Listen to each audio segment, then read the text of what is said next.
Well, hi there, folks. It's Matt Hayson here looking at this week's property market. A lot of burning questions as we dive into the second quarter and how this property market is going to unfold. Are we likely to see that continuation of the buyer frenzy, or buyer FOMO, as the media like to call it? Are we likely to see continuation of properties selling well above set reserves, or are we likely to see a number of listings coming onto the market? Well, we know that during the week the RBA board did meet and left the cash rate on hold as expected at 0.1%. However, the rhetoric coming from the RBA remains very clear and direct that the board is committed to highly supportive monetary conditions. The board is unlikely to make any change to monetary policy until inflation is sustainably between 2 and 3%. There are significant gains with wage growth and also unemployment. Now, the board don't expect that to occur until at least 2024.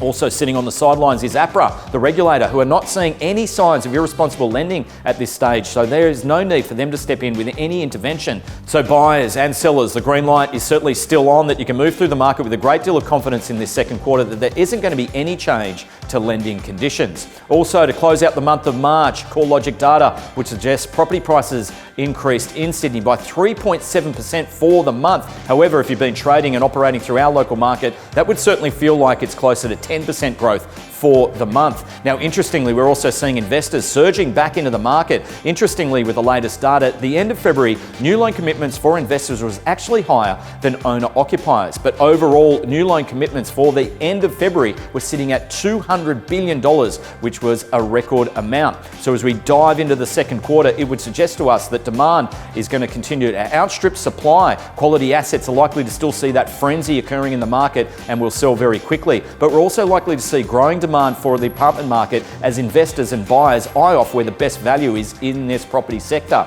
Also, we're likely to see a very sharp increase in the number of new properties coming onto the market, which is going to be welcome relief for the buyer pool, that's for sure. But overall conditions are still going to firmly favour sellers. So folks, that's what's going down as we move into the second quarter of the market. We've got some great properties open for inspection this weekend, and our entire team looks forward to seeing you out and about.